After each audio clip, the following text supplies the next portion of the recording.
Zee 24 तास एक पाऊल पुढे। श्रीनगरमध्ये दहशतवाद्यांनी हल्ला केलाय।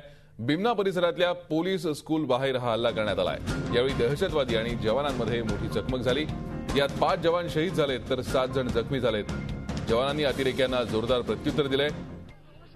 या प्रत्युत्तरामध्ये 2 दहशतवाद्यांना कंठस्नान घालण्यात जवानांना यश आलंय। बिमना परिसरातल्या एका शाळेबाहेर हा हल्ला झाला। या हल्ल्याच्या वेळी काही मुलं शाळेबाहेर खेळत होती, मात्र सुदैवानं कुणालाही इजा पोचलेली नाहीये। मात्र 7 जवान जखमी झालेत तर 5 शहीद झालेत।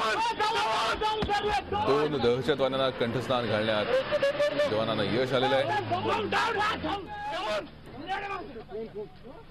ही दृश्य आहेत श्रीनगरमध्ये जिथे हल्ला झाला त्या भागातली बिमना परिसरात हा हल्ला झालाय। श्रीनगर मधला हा अत्यंत महत्वाचा भाग, ज्याला आपण म्हणू मध्यवर्ती भाग आहे, अशा ठिकाणी या अतिरेक्यांनी हल्ला केलाय।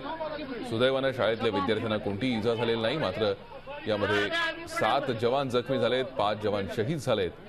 2 अतिरेक्यांना कंठस्नान घालण्यात जवानांना यश मिळालंय। आपण ही दृश्य पाहतोय, ही तिथली दृश्य आहेत। त्या जखमी जवानाला उचलून आणतानाची ही दृश्य आहेत।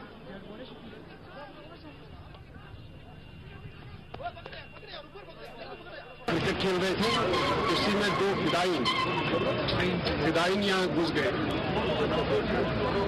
अभी तक क्लियर नहीं है कि 2 थे कि 3 थे। फिदाइन घुस गए जिन्होंने फायर किया और कुछ ग्रेनेड्स फायर किए, सीआरपीएफ पे अटैक किया, जिसमें हमारे 5 सीआरपीएफ के जवान शहीद हो गए। अभी तक तो सीआरपीएफ के जवानों ने बहुत ही जवानी से उस पर उनका मुकाबला किया और दोनों फिदाइन को मार दिया। निवृत्त ब्रिगेडियर हेमंत महाजन सध्या आपल्या संपर्कात आहेत। महाजन सर, हा हल्ला आज श्रीनगरमध्ये सकाळी झालाय। महत्वाचा भाग आहे, मध्यवर्ती भाग आहे श्रीनगरमधला, आणि तिथे हा हल्ला झालाय।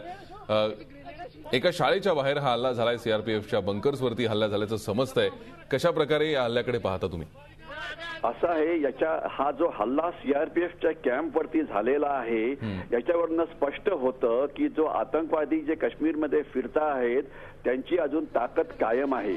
आणि बातम्यांमध्ये हे पण येत होतं की हे जे आतंकवादी हल्ला करण्याकरता आले होते ते सोपोर भागातून आले होते। सोपोर हा जमाते इस्लामीचा मोठा गड आहे आणि इथे पहिले सुद्धा खूप आतंकवाद्यांचे इथे तळ होते। आपल्याला कल्पना असेल की काहीतरी मला वाटतं केवळ 5 किंवा 6 दिवसापूर्वीच 2 इंडियन रिझर्व्ह बटालियनचे जवान सुद्धा त्यांना मारण्यात आलेलं होतं। आणि त्याच्या जवळजवळ 1 महिना आधी जेवढे सरपंच आणि पंच होते काश्मीरमधले त्यांच्यावरती त्यांना सुद्धा धमक्या मिळत होत्या की आम्ही जर तुम्ही या भागात आपलं काही काम करू नका, तुम्ही जी डेमोक्रेसी असते, लोकशाही असते त्याच्यात भाग घेऊ नका, तर तुम्ही भाग घेतला तर आम्ही तुमच्यावरती हल्ले करू।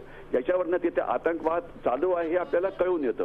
आणि दुसरी गोष्ट, पाकिस्तान भारत सीमेवरती कुठल्या पण वेळी 2 ते 2.5 हजार आतंकवादी भारताच्या आत म्हणजे काश्मीरच्या आत घुसण्याकरता तयार असतात। म्हणून आपल्याला निष्काळजी राहून चालणार नाही। दुर्दैवाने गेले आपण आठवडाभर जर काश्मीर असेंब्लीचं जर दृश्य बघत असाल तर त्यांनी कालचा पूर्ण दिवस वाया घालवला अफजल गुरुची आम्हाला बॉडी परत मिळावी म्हणून। आणि त्याच्या आधी 6-7 दिवस उमर अब्दुल्लांना armed forces special powers act काढावा याशिवाय दुसरा कुठला विषय मिळत नव्हता। या सगळ्या राजकारण्यांना सांगायला पाहिजे तर तुमच्या दृष्टीने जर काश्मीरमधला आतंकवाद संपला असेल तर तुमची जी पर्सनल सिक्युरिटी आहे ती पहिले काढून टाका, स्वतः अगदी सुरक्षेच्या आत राहायचं आणि सामान्य माणसांना सोडून द्यायचं। हा जो प्रकार चाललेला आहे, हा जो देशद्रोही खेळ चाललेला आहे काश्मीरी असेंब्लीमध्ये, हा थांबायला पाहिजे। आतंकवाद हा चालू राहणार, त्याकरता आपण तयार राहायला पाहिजे। आणि अजून खराब परिस्थिती होऊ शकते कारण 2014 मध्ये अफगाणिस्तान मधून अमेरिका परत जाणार आहे आणि असं झालं तर अक्षरशः हजारो तालिबानी रिकामटेकडे होतील आणि त्यांना पाकिस्तान भारताच्या आत आणि काश्मीरच्या आत पाठवायचा प्रयत्न करेल। आपण तयार राहायला पाहिजे। काश्मीर मधला आतंकवाद अजून संपलेला नाही। खरंय, या आल्यावर नाही स्पष्ट होते। धन्यवाद महाजन सर, आमच्याशी बोलत त्याबद्दल। निवृत्त ब्रिगेडियर हेमंत महाजन आपल्या संपर्कात होते। एकूणच अजूनही काश्मीरमधला दहशतवाद संपलेला नाही आणि राजकारण्यांनी आता जास्तीत जास्त लक्ष हा दहशतवाद संपवण्याकडे द्यायला हवं असंही ते म्हणालेत। आज बिमना परिसरात झालेल्या या हल्ल्यानं पुन्हा एकदा तेच दाखवून दिलंय। झी 24 तास, एक पाऊल पुढे.